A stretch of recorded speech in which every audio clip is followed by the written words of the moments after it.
So this is my kingdom spouse message. I was going to put it into the other video, but I decided to just make a whole separate video of it because this one is specifically for people who want to get into relationships with their kingdom spouse and come into union.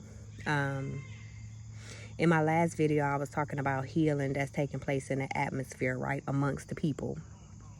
And it's happening across the board, whether you choose to see it or not at this point. It's been going on, I feel like it's been going on pretty much since August. Like August was the wake up call. And then, you know, September, it was the flood, pretty much. But a lot of people are waiting to get into their kingdom spouse relationships. And although it can be very frustrating while you're waiting on your kingdom spouse. So first, I want to encourage you, if your kingdom spouse is still a prodigal, I want you to pray, fast for your kingdom spouse. I want you to put in what's necessary to help build them up, because right now a healing is taking place where we're being healed from old childhood traumas, which is the root of every relationship. Because if you don't heal the childhood traumas, you're going to constantly go after your parents. When you constantly go after your parents, you're going to keep running into the same type of energy with a different face, right? And you're going to constantly blame it on relationships, and you think it's nothing wrong because that's how you was raised, when the way you was raised was dysfunctional to begin with, right? So it's time to stop choosing the same type of people. You want to allow God to do the picking for you, because God know who done got healed, who ain't healed, who ain't ready to deal with their issues, you know. And that's a lot of times what we have to experience when we waiting on our kingdom spouse. Are they willing to put in that work to heal? I don't want you guys to go into a relationship with anyone and you're battling with accusing your new partner of what your old previous partners done to you, and they didn't show any sign of the same thing. They ain't showed nothing. They didn't answer their phone and left it in the car by mistake. Y'all know how to go. You just don't happen to call at that moment. They ain't call you back 5 minutes later. You think they was doing something. You know what I'm saying? So you don't have to go through that no more. You basically just go through the healing now, right? So we got to put in the work for them, because it's up to them to do the work for themselves as well, especially if y'all did the work. If you haven't done the work, you got a lot more work to do. You got to work on walking in your purpose. The business aspect, right? What is your mission? What do you plan to accomplish? Are you ready to accomplish the mission? You know, even with our kingdom spouse, like we coming together with our kingdom spouse because we're supposed to walk in a great mission for the Lord to save souls, right? How do we save souls? We help them heal. Whatever your calling is, whatever your teaching is, whatever your practice is, do it in the will of God. I don't know your journey. I don't know the traumas that you experienced in your life from childhood to adulthood. I don't know the experiences that you went through. I don't know what you had to face. I don't. I only know what I had to face. And the journey that I had to take was my journey to help other people heal and get up out of that place. Because why? Not a lot of people make it up out of that place. What you went through, a lot of people still stuck in it. What you went through, because they feel alone. This is like silence. It's like if you truly healed, a lot of y'all had to heal in silence. Wasn't nobody talking about this. This ain't allowed to be talked about. This is taboo. Childhood trauma, bring it back up in the house from the era that I was raised in, of what goes on in this house stays in this house. Talking about what you going through and talking about your opinion is taboo. And that's why we was raised to use our hands instead of our mouth. Like learning how to communicate. We didn't know how to effectively communicate our thoughts and feelings. I didn't express emotions in relationships because I wasn't taught that. I didn't know how to effectively communicate that. When I did say it and I really meant it, it came off crazy when I said it.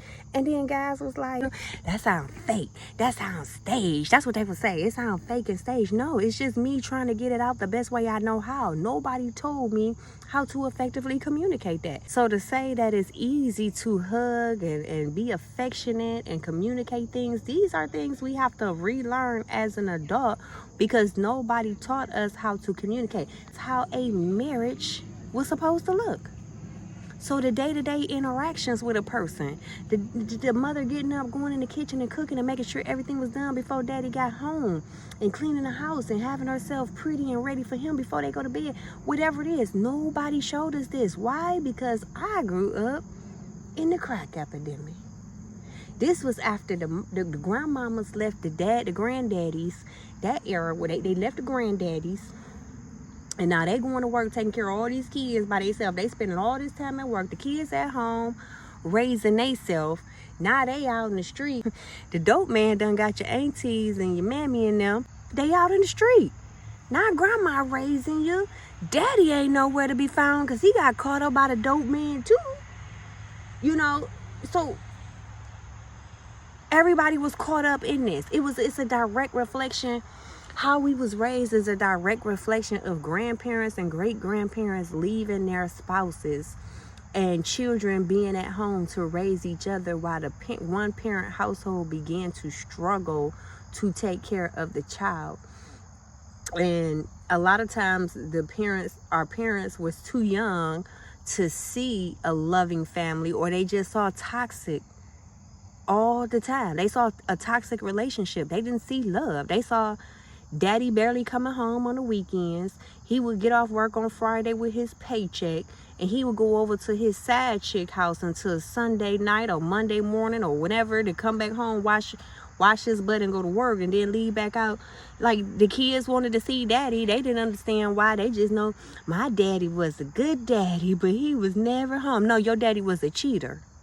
No, your daddy barely came home. Yeah, your dad might have helped pay the bills, but think about other things your mama had to sacrifice while he was out there drinking and getting drunk, getting high with Miss Ella.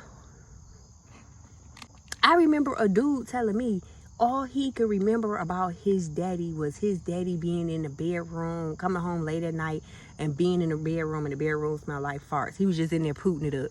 That's all he could really remember about his daddy. That's the best memory he got. And it's sad because when the daddy was present in a household, it was a little more structure, but it was still that lack of love. So those kids dealt with traumas and things in silence. I'm really trying to stay on track with what we need to learn and unlearn in order to be in a kingdom spouse relationship, as far as being healed of traumas in our life, all types of traumas. And I'm quite sure once you start at that root, you'll be able to get to the bottom line of your current relationships or the most recent relationships that you've experienced. Even friends, you choose friends based off of your parents as well, because of the upbringing.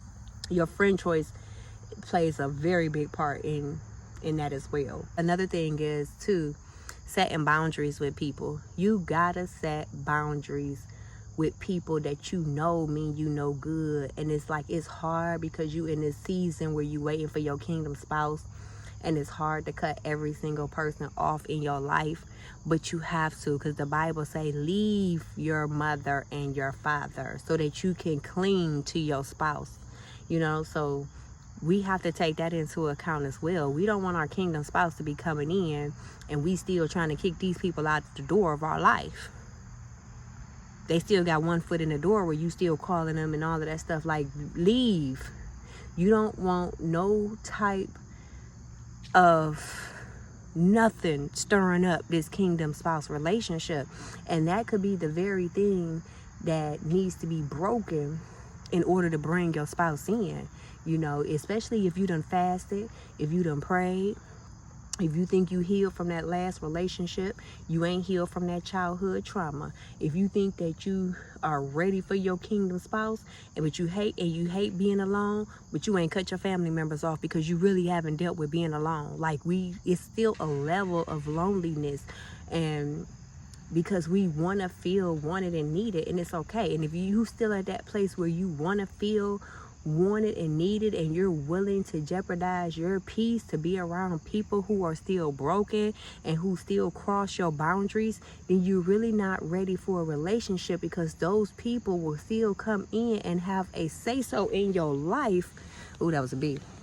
But those people will come in and have a say-so in your life to tarnish your relationship. They still have influence over your mind because you are still waiting to be loved. That's a level of healing that you have to be okay with being alone. Alone does not mean lonely. You are never lonely. You have God. And quite honestly, you might have to get to a place where you see people for who they is. I hate when people say get out your feelings, because in order to change your situation, you gotta be in your feelings. When we cry, we want someone to feel sorry for us. But when we angry, baby, that puts some fire up under our step to move and to change our situation. But it comes to a level of closing the doors. Don't vibe low with them. Vibe high.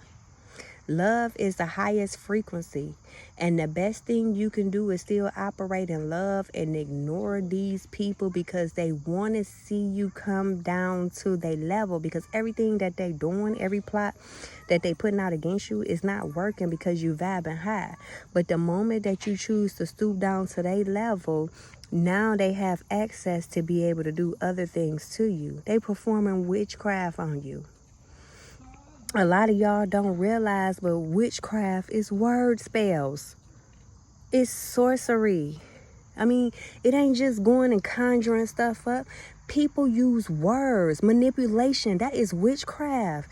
Like, y'all don't really understand that the people in your life is practicing witchcraft on you. Every chance you get, you telling them your business. God don't want this whole relation. God don't even want you to tell nobody when this spouse come in. That's how sacred it is. It's a war going on in the spirit realm right now of people that's talking against you being with your kingdom spouse because you told them and they don't want it to happen. So they try to know your business in order to know what to fight against. Cut them people out.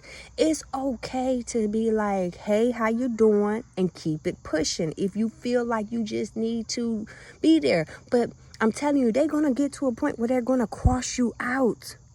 I've been there. Now you got to stop telling them your business. Now you got to stop telling them your every move because they cannot be trusted. A lot of family members cannot be trusted. And I know for a fact, if you are on a kingdom spouse journey, you are chosen.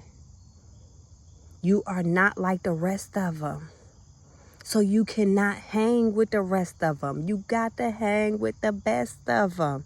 You got to catch up with your tribe. Find your tribe so you can vibe. You're not going to thrive amongst them people. Just because you was born into that environment, you was born in that environment because it had to place you on the journey to go back to be able to heal somebody because you were strong enough to endure it. And now for this specific date and time that you are called to be alive, you supposed to go and heal the next person out of that place because everybody don't know how to make it up out of what you did. Wow. And I guarantee you, once you start doing that work, it's going to all come together. Once you start walking in your purpose, and I'm going to tell you something. I do a whole nother video about walking in your purpose, y'all. But cut it off. Leave your family, your mama, your daddy, your auntie, uncle, cousin, sister, brother, whoever, kids. It don't matter. Leave them so you can cling to your spouse. That's what he's saying in this hour. Because we in a great divide. We are in a great divide right now. God is collecting his people. The devil is collecting his people. And the divide in the world, the way Kevin Gates say, you either vibrate low or you choose to vibrate high. Make a choice today. Let's grow.